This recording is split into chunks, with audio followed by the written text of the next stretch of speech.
how's it going guys? It's Ninja, and I hope the new RNG system gave you 10 shoes in training. Today we're coming with the Stamina Templar 1vx build. I know, I haven't released a Stamina Templar before, this is the first time. Starting to learn Templar, and I love it. So, as always, timestamps are in the description if you want to see a certain section. And if you have any questions, let me know. I'll get back to you as soon as I can. This build has gas for days. You will never run out.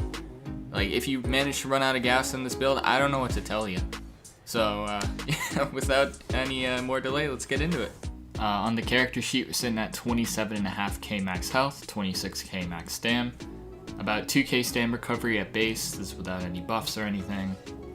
Let's buff up a little bit. So, we need to be in combat for our buffs to work, and this isn't fully buffed due to our sets and stuff. On the front, we're sitting at like 2700 stam recovery. It's a lot of stam recovery. We get a lot of gas on this build, and 1200 mag recovery, which is pretty good as well. Sitting at 4.6k weapon damage, goes up to about 5.8, and we have 7k pen on the character sheet. In total, we're sitting at around 10k, with our abilities all factored in and everything. And our resistances, when we fully buff up as well, go to around 28. They're sitting at 20 right now. I'll get into why they go up so much. We have 12 points into health, 52 points into stam, because I'm weird. Lava Foot Soup, Serpent Mundus, Stage 3 Vampire. You don't see me normally run Vampire on builds. This is one of those builds where it just feels like it's really important to have. Templar doesn't really have a lot of extra stuff to help it heal. You know, Dragon Knights have Cauterize, Battle Roar to help keep them up.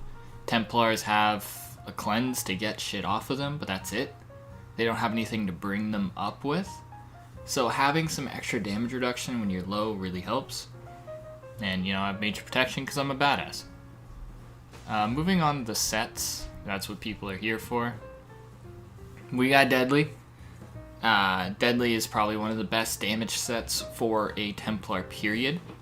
What this does is it gives a line of weapon and spell damage, a line of crit, a line of weapon and spell damage, and increase the damage of your damage over time and channeled abilities by 15%. So this includes things like your Power of the Light, your Biting Jabs, and your Crescent Sweep. Another alternative set that some Templars run is actually Dagons. Basically pretty similar to 3 and 4 piece. And when you get to the 5 piece, you get 464 weapon and spell damage the area of effect abilities. Now, Dagon's damage-wise is actually, you know, pretty good. It's about the same as Deadly. But the problem is that this only applies to area of effect abilities, whereas Deadly will also apply to your Power of the Light, since it is a damage over time effect. So, you know, you're better off running Deadly over Dagon because of that reason. But if you don't want to run either, and you want the best damage set in the game for solo 1vx, you're not gonna be able to fight it. It's Plague Break. Like, straight up. The set is stupid. It just finishes the fucking X for you. It's basically bombing on a stick. It's dumb. The set needs to get nerfed. So that's what your options look like for the front bar. I prefer a sharpened maul, just for the most amount of pen that you can get. And a Berserker Glyph on it. You could go Shock Glyph if you want vulnerability. It's about the same in the end, really. Both are pretty good. Don't run poisons though. When you're on Templar, you're usually jabbing. You're not light attacking and weaving in abilities. You're jabbing, you're moving around, you're rolling. I don't find that poisons go off very often for me, so I don't bother with poisons. If you do, you can try these out. They're pretty nice. On the back bar, we have Wretched Vitality. Now, half of you are gonna go, yeah, let's go, Wretched Vitality, I love that set. And the other half are gonna go, it's not stat dense enough. Like, fuck off. It's fucking Wretched Vitality. It gives us double recovery. I'm gonna edit that part out, I swear to God. But this gives us double recovery, so we don't have to actually run a tripod now. This gives us stamina and magic recovery. We don't have to run a tripod, so we can do something a little bit more creative and run armor potions. So this is the one good way that you can really use Wretched Vitality. The downside is that Retro Vitality isn't the most stat dense thing in the game, but if you change your build around it, it works just fine, and this is a really good way to do that. We take that mag that we get from the set, we take it out of our potion and put in another buff there. Something like armor potions. Increase your physical resistance by 5k. This is equivalent to Armor Master. Very, very good buff. We are running a set on the back, a set on the front, meaning that we can run a monster and a mythic and a trainee, so that's what we're gonna do. Magma Incarnate, yeah. Wow. Basically everybody and their mother's running this monster set.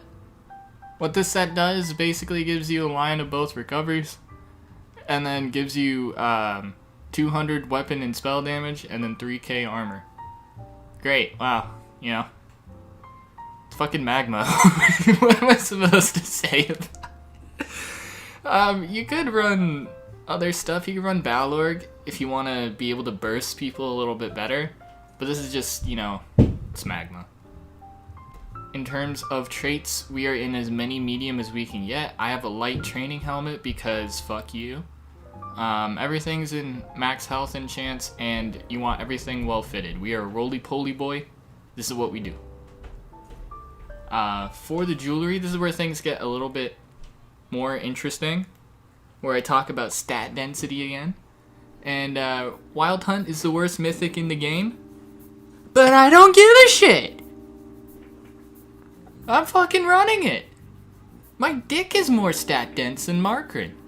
So you want to know the difference too. You want to know why we can still get away with Wild Hunt. I'll give you a good fucking reason. So we got 174 weapon damage off a regular ring, right? And then if we infuse it, it's like 280 or something. So let's say you get 100 weapon damage from infused. Okay, that's what we're doing. Markrin, when you look at it, it gives you 200 weapon and spell damage and then 2k armor with this specific setup. If you can fit on another set, that's where Markrin becomes a little more valuable. But we're only running 2, so it's really not that valuable. It gives us 200 weapon and spell damage and 2k armor. So this gives, again, 200 weapon damage. That's the important part. And each piece of infuse is going to give you 100 weapon damage. So to get the same speed bonus as Wild Hunt, you take off 2 swift traits, or 2 infused traits for 2 swift traits, and you're basically, you know, trading out the same damage bonus that you get from having Wild Hunt infused with 2k armor. Markrin is a strict upgrade of 2k armor. But I'm so fucking lazy, I don't want to farm. It's just 2k armor. I'm not gonna bitch about 2k armor. It's like nothing.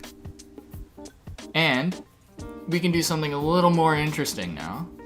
Is if we keep Wild Hunt, we can go too bloodthirsty.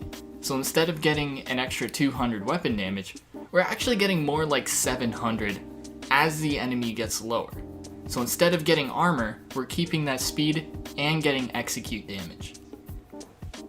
A thing that really pisses me off on Templar is when you're jabbing a motherfucker and they keep rolling and you can't catch them, or you're trying to like use Executioner and you can't catch them.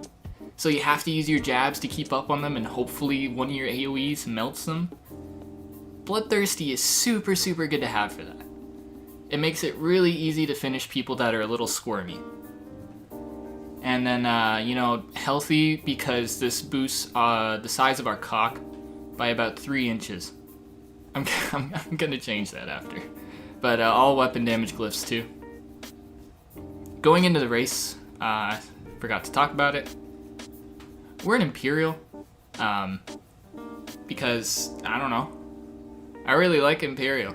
I tried it on the DK and I loved it, and Stam doesn't feel the same without it, so we're Imperial again. 2k max health, 2k max stam, 6% cost reduction. Foi fucking law. Great buffs. Moving on to the skills, I mean, they're pretty straightforward. It's a Stamplar, you don't really have the biggest variety in the world. Power of the Light, Rally, Executioner, don't use Reverse Slice, don't be a potato. Binding Jabs, and Binding Javelin.